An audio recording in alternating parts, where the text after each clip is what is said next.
गुरुर्ब्रह्मा गुरुर्विष्णु गुरुर्देवो महेश्वरा गुरुर् साक्षात् परं ब्रह्म तस्मै श्री गुरवे नमः। तवखण्डमण्डलाकारं व्याप्तेन चराचरं तत्पदं दर्शितं येन तस्मै श्री गुरुवे नमः। लोकाभिरामं रणरङ्गवीरं राजीवनेत्रं करुणाकरं तं श्रीरामचन्द्रं।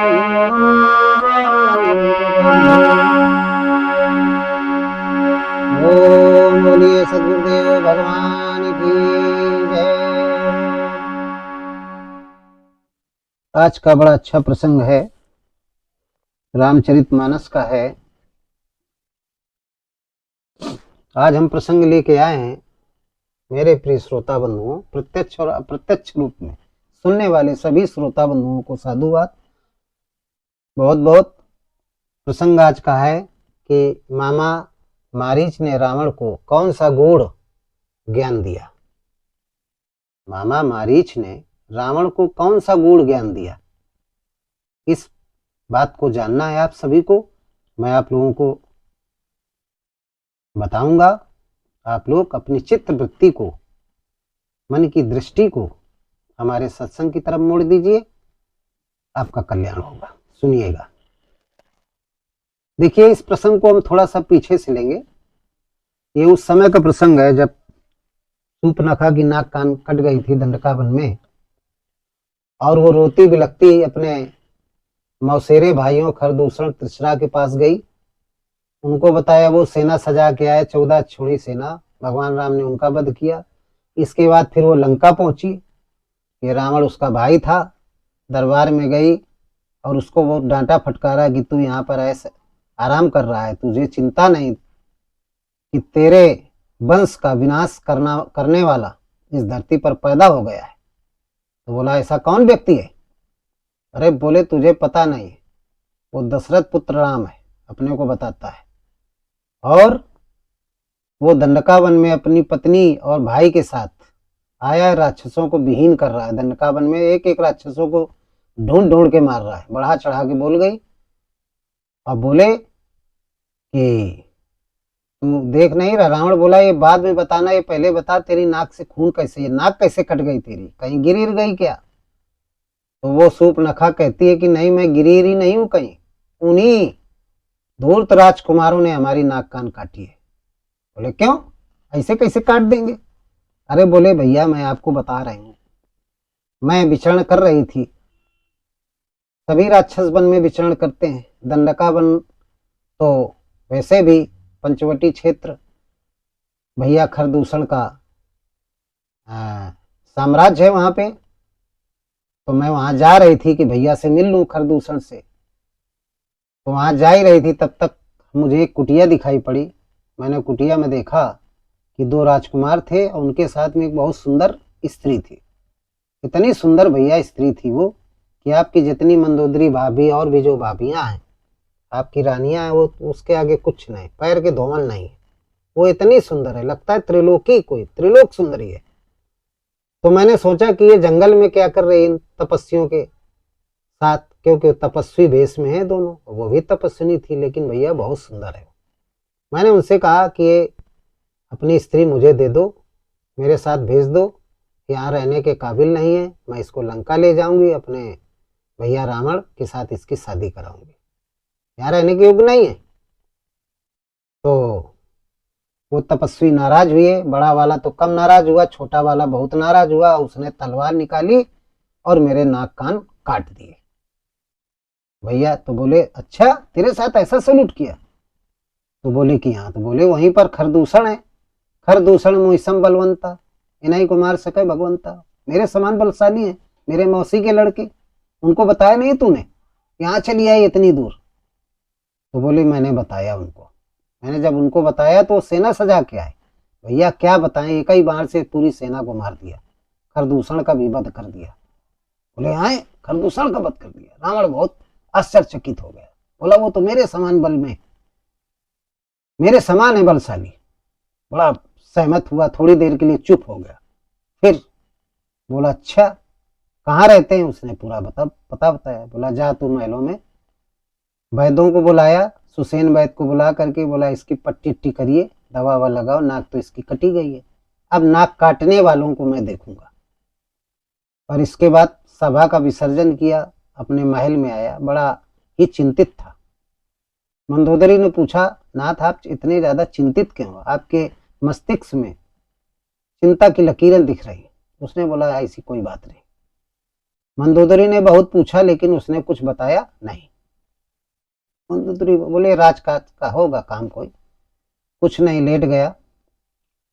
और इसके बाद प्रातःकाल जल्दी उठा, रात में प्लानिंग बना लिया, मन ने उसकी योजना बना लिया और बुद्धि ने निर्णय ले लिया कि जाना चाहिए। क्या मन ने योजना बनाया कि मामा मारीच जो मेरा है वो कहाँ रह रहा है? मारीसस में। आज उसका मामा मारीच जहाँ रहता था वो आज का मारीसस देश है। मारीसस जो देश है भारत का पड़ोसी, वहाँ मामा मारीच रहता था। इतनी दूर क्यों रहता था? क्योंकि ये कहानी और पहले की है। जब विश्वामित्र के यज्ञ को ताड़का सुबाहु ये सब परेशान करते थे तो क्योंकि ताड़का का वध हो गया था, ताड़का का आतंक था, सुबाहु मारीच ये सब बहुत परेशान करते थे, यज्ञ नहीं होने देते थे। तो भगवान राम और लक्ष्मण को विश्वामित्र जी ले गए थे यज्ञ की रक्षा के लिए। तो भगवान राम वहाँ पहरा दे रहे थे, ये आया, आप लोगों को कथा मालूम है, भगवान ने बिना नोक का फण मारा था। सुबाहु को तो मार दिया था लेकिन मारीच को बिना फण का, बिना नोक का बाण चलाया। तो ये उस बाण में टंगा चलाया, कहाँ गिरा? मारीसस में, समुद्र के उस पार, बहुत दूर गिरा। तो कहता है कितनी दूर गिरा? तो रावण ने कहा ये मारीच जो था बड़ा ही मायावी था, किसी का भी शरीर रूप धारण कर सकता था। जितने भी जड़ चेतन के प्राणी हैं, भूत प्राणी हैं, सबका ये रूप धारण कर लेता था।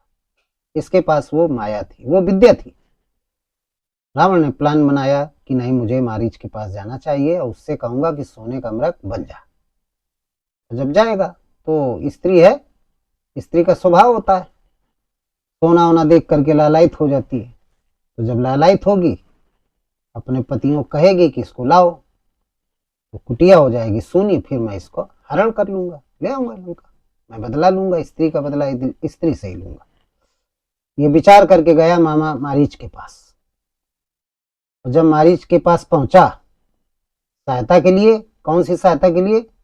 यही सोने का हिरण बनाने के लिए पहुंचा और बताया कि मारीच। तो उसने जैसे पहुंचा तो बड़ा स्वागत सत्कार किया मारीच ने कि भाई लंकापति रावण आया है, भांजा मेरा आया है, अच्छे से बैठाला, पानी आनी दिया। इसके बाद पूछा कि लंकेश कैसे आना हुआ हमारी कुटिया में? आपके चेहरे में चिंता की लकीरें दिख रही हैं। तो रावण कहने लगा कि बात जो तुम कह रहे हो ठीक है। सारे कहानी बताई कि बहन है, उसके नाक कान काट लिया दंडक वन में, पंचवटी में रह रहे हैं दो राजकुमार तपस्वी वेश में, उनके साथ में एक स्त्री है और काट लिया है नाक कान। तो मुझे उस स्त्री का हरण करना, तुम्हें मृग बनना है और पंचवटी मेरे साथ चलना है, ये रावण ने कहा। तो बोले कौन है, नाम आम तो बताया होगा? सुपनाखा ने बोले हाँ नाम बताया। नाम ये बताया कि दशरथ के पुत्र हैं और एक का नाम राम है, दूसरे का नाम लक्ष्मण है, ये सुपनाखा ने बताया। और उसकी पत्नी है, उसका नाम सीता है। जैसे रावण ने बताया तो मारीच के आ गया पसीना, सन्न रह गया। वो कहने लगा कि हे रावण, तेरी बात मैं समझ गया, अब मैं तुझे बता रहा हूं। तुझे केवल इतना पता है कि वो दशरथ के पुत्र हैं, राम है, लक्ष्मण है, उनकी पुत्र वधू सीता है, यानी उनकी राम लक्ष्मण है, राम की पत्नी सीता है, वो एक स्त्री है। तीन के बारे में पता है, केवल नाम पता है, लेकिन उनका काम नहीं पता, उनकी प्रभुता नहीं तुमको पता है, तुझे कुछ पता ही नहीं है। अब मैं तुझे बता रहा हूं, सुनिए रावण ध्यान से। क्या मारीच कहता है कितही पुनि कहा सुनहु दस सीसा अते नर रूप चराचर ईसा कही पुनि कहा सुनहु दस सीसा अते नर रूप चराचर ईसा ते ही पुनि कहा सुनहु दस सीसा अते नर रूप चराचर ईसा ते नर रूप चराचर ईसा। इसलिए उनसे बैर न करिए। तासो तात बयरू नहीं पीजे हमारे मरिए जियाए ही जीजे मारे मरिए जियाए जीजे तासो तात बयरू नहीं पीजे ताते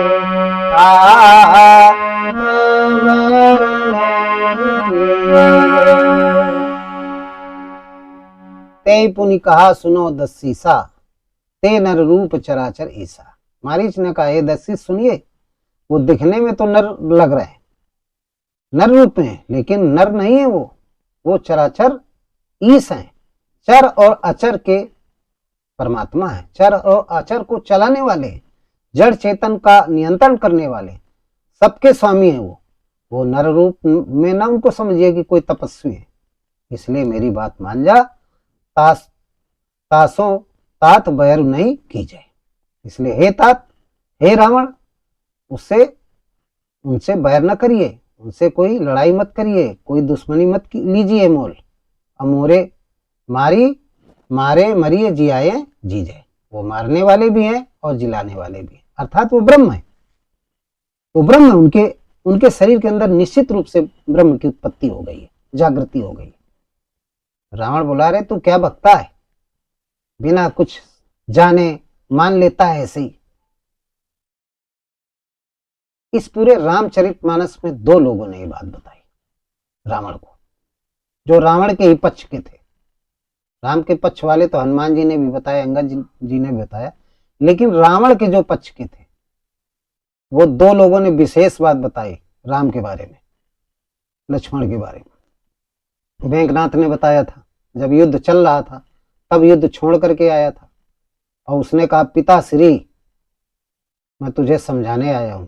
वो नर नहीं नारायण है, लक्ष्मण नर नहीं नारायण है, नरों का नर है। वो कोई देवता है, कोई मनुष्य नहीं है। राम लक्ष्मण कोई मनुष्य नहीं, वो देवता है, देवताओं का भी देवता है। अब देवताओं का भी देवता क्या है, यानी भगवान है, ब्रह्म है। लेकिन रावण कहते हैं सठ सुधरे सत्संगत पाई पारस परिद कुधात सुहाई। सठ को तो सुधारा जा सकता है, लेकिन रावण सठ नहीं था। तो फिर क्या था, मूरख हृदय न चेत जो गुरु मिले विरंच सम फूलई फरई न बेत यद्यपि बरसें जलद जल। रावण मूर्ख था। अब मूर्ख को यदि ब्रह्मा के समान यानी चारों बुद्धियां आ जाए, चारों बुद्धियों को क्या कहते हैं, ब्रह्मा कहते हैं। ब्रह्मा के चार सर हैं, वो चार बुद्धियों के बारे में बताया गया। तो बुद्धियों में जो श्रेष्ठ विदुरिष्ट बुद्धि है वो यदि आ जाए समझाने, तब भी मूर्ख की बात समझ में नहीं आएगी। मूर्ख हृदय न चेत, कोई चेतना नहीं आएगी। जैसे फूलई फरई न बेत, बेत होता है वृद्धावस्था में लोग बेत लेके चलते हैं, फूलई फरई न बेत, तो बेत का जो वृक्ष होता है फूलता फरता नहीं। गोस्वामी जी ने मानस में लिखा है फूलई फरई न बेत यद्यपि बरसे जलद जल। मेघ कितना भी पानी बरसाएं, लेकिन वेद का जो वृक्ष होता है ना वो फूलता है, और जब फूलेगा नहीं तो फरेगा नहीं, वो जड़ से उत्पन्न होता है। ये उदाहरण दिया है। तो मारीच कहता है, ते पुनि कहा सुनो दस सीसा, ते नर रूप चराचर ईसा, तासो तात बैर नहीं कीजे। और फिर आगे क्या कहा कि मारे मरिए जियाए जी जाए। वो मारने वाले भी हैं, जिलाने वाले भी। यानी उन जो राजकुमार राम है वो ब्रह्म का है, उनके अंदर ब्रह्म का अंश है, ब्रह्म का अवतरण है, आत्मा जागृत है। अरे रावण बोला, क्या तू बकता है नाम सना, बिना कुछ सोचे समझे बोलता चला जा रहा है, जो मैं कह रहा हूं वो बात नहीं मान रहा। मारीच कह रहा है, पहले मेरी बात तो सुन लो। बोला मैंने जाना है। बोले कैसे जाना है? तो बताया उसने कि बिना नोक का बाण मारा था। जब मैं विश्वामित्र जी के यज्ञ को नष्ट करने गया था अपने भाइयों के साथ, तो अन्य भाई तो सब मारे गए और मुझे नहीं मारा, मुझे बिना नोक के बाण से यहाँ भेज दिया। तो मैं मारीसस में पड़ा हूं, यहाँ पे समुद्र के इस पार। आज के युग में उसको मारीसस कहते हैं। तो कहता उनसे बैर मत करो, वे साधारण मनुष्य नहीं है, वो मारने और जिलाने वाले हैं। कौन है वो? हनुमंता है। उपद्रष्टा हनुमंता चा भरता भोक्ता महेश्वरा, परमात्म व्यक्ति चाप युक्ते देहस्मिन पुरुषा परा। गीता में भगवान कृष्ण की वाणी है, वेदव्यास जी ने लिखा है। वही मारीच कह रहा है, उपद्रष्टा हनुमंता चा भरता भोक्ता महेश्वरा, ये सब कुछ है। परमात्म व्यक्ति चाप युक्ते देहस्मिन पुरुषा परा, वो इस टाइप के पुरुष है। उपद्रष्टा साधना के बाद हनुमंता बन जाता है, हनुमंता की स्थिति में आ जाता है तो फिर भरता भोक्ता महेश्वरा, वो प्रकृति का महेश्वर बन जाता है। ब्रह्मा विष्णु महेश से आगे, ब्रह्मा विष्णु के आगे महेश की स्थिति, प्रकृति का स्वामी बन जाता है, उससे भी ऊपर है, पुरुष रूप में परमात्मा है। आप उनसे बैर मत कीजिए, मेरी बात मान जाइए, और नहीं घाटे में रहेंगे आप। हम तो आपको समझा ही सकते हैं और तो कुछ कर नहीं सकते। मैं राम की महिमा को अच्छी तरीके से जानता हूं। मुझे बिना फण का बाण मारा था तो 100 योजन में यानी 400 कोस पार समुद्र के इधर में गिरा हूं। मैं जानता हूं, तुम नहीं जानते हो। और मेरी स्थिति क्या हो गई थी जब मैं गिरा, इतना मैं भयभीत हो गया था कि जिधर देखता था उधर है राम लक्ष्मण दिखाई देते थे। खाना खाऊं तो राम लक्ष्मण दिखाई दे, रात में सोऊं तो स्वप्न में भी राम लक्ष्मण दिखाई देते थे। तो मैं कीड़े मकोड़ों की तरीके छिपता घूम रहा था गुफाओं में कि कहीं वो आकर के मुझे ना मार दे। इसलिए हे रावण, मेरी बात मान जा और उनसे बैर करने की बात भूल जा और कुशल पूर्वक तू लंका चला जा, इसी में तेरी भलाई है। लेकिन रावण मूर्ख तो मूर्ख, इतना मूर्ख था कि एक भी बात उसकी समझ में नहीं आ रही थी। इतना समझाया मारीच ने लेकिन उसकी बात समझ में नहीं आ रही थी, क्योंकि मूर्ख था। तब रावण को आ गया क्रोध। अरे बोला, दुष्ट, ज्ञान का उपदेश देता चला जा रहा है, मैं जिस कार्य के लिए आया हूं उसके बारे में नहीं सोच रहा है। तू चलता है कि नहीं चलता है? और यदि नहीं जाएगा, मरने से डरता है, और नहीं जाएगा तो निकाली चंद्रास तलवार, बोला मैं तेरे 2 खंड सर के कर दूंगा, धड़ शरीर के 2 खंड कर दूंगा, सर अलग और धड़ अलग। अब मारीच कांपने लगा। सोच लिया कि ये मूर्ख है, इसके हृदय शरीर कोई फर्क नहीं पड़ेगा, सट होता तो सुधारा जा सकता। अब मैं समझ गया कि लंका का विनाश निश्चित है और मेरा भी मरण तय हो गया। नहीं जाता हूं तो ये मार डालेगा, और जा रहा हूं तो वहां मारा जाऊंगा। तो 2 प्रकार भय मृत्यु हमारी, दोनों प्रकार से मेरी मृत्यु निश्चित है। उसको गोस्वामी जी ने लिखा है। तब उसने निर्णय किया, तुरंत मन में निर्णय किया, योजना बनाई कि नहीं मुझे जाना चाहिए। बुद्धि ने निर्णय लिया कि नहीं, इसके हाथ से मरना तो बेकार है, इसके हाथ से मरूंगा, ये राक्षस है, इसके हाथ से मरूंगा, नरक में जाऊंगा, 84 में जाऊंगा। इसलिए श्री राम जी के हाथ ही मारा जाऊं तो ज्यादा अच्छा रहेगा, कम से कम इस शरीर से मुक्त हो जाऊंगा, मोक्ष को प्राप्त हो जाऊंगा। इसलिए इस बात को सोच करके बड़ा प्रसन्न है। और एक मन में और थी कि मैं उन प्रभु के दर्शन करूंगा। जिनके दर्शन के लिए बड़े बड़े योगी कोट कोट मुनि यतन कराही, अंतराम मुख आवत नाही। करोड़ों युगों से लोग यत्न करते हैं, अनेकों प्रकार की यत्न करते हैं, इंतजार करते हैं, लेकिन परमात्मा देखने को नहीं मिलता है। आज वह परमात्मा नर रूप में है, जिसके अंदर बिन पत चले सुने बिन काना, कर बिन काज करे बिदनाना, वो परमात्मा, वो आत्म राम इस पुरुष के अंदर जागृत हो गया है। तो उस पुरुष को देखूंगा, उसकी करनी और कथनी कैसी है। बड़े प्रसन्न है महाराज जी। अब प्रसन्न होकर बोले, ठीक है, तलवार को म्यान के अंदर रख लीजिए रावण, और मैं आपके साथ चलता हूं। बड़ा प्रसन्न है, मारा जाऊंगा तो परम धाम मिलेगा, इसके हाथ मारा जाऊंगा तो नर्क मिलेगा। तो ये बात सुन करके क्या कहता है रावण से कि मैं चलता हूं। कि असे जिए जानी बसानन संगा, असे जिए जानी दसानन संगा, और चला राम पद प्रेम अभंगा।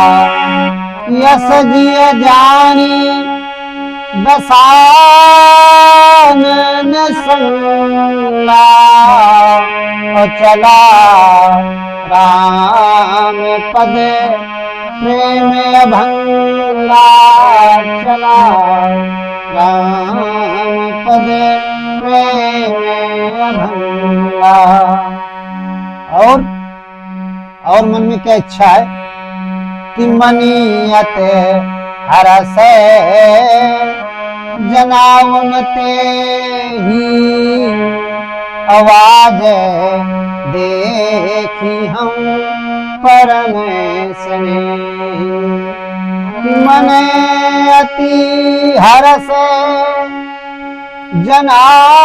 जनावन ते ही, आवाज देखी हम परम स्नेही। आज देखी हम परम स्नेही। बड़ा प्रसन्न है, बड़ा प्रसन्न है मन में मारीच, और कहता है अस जिय जानी दसानन संगा। ये विचार करके रावण के साथ चल दिया और चला राम पद प्रेम अभंगा। निर्णय कर लिया कि मैं जाऊंगा, राम के चरणों को देखूंगा।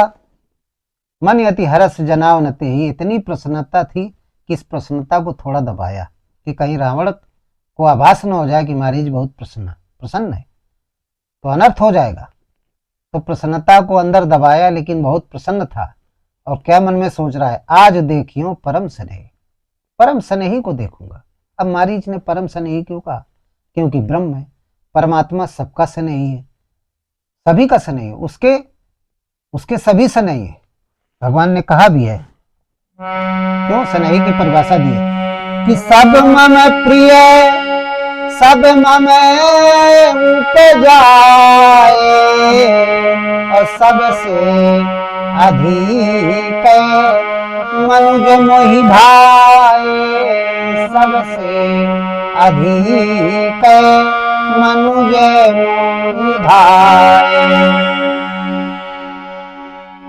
भगवान ने नारद से कहा भी कि सब मम प्रिय सब मम उपजाए, सब मेरे ही उत्पन्न किए हुए हैं। सब मम प्रिय, इसलिए मुझे सब प्रिय है।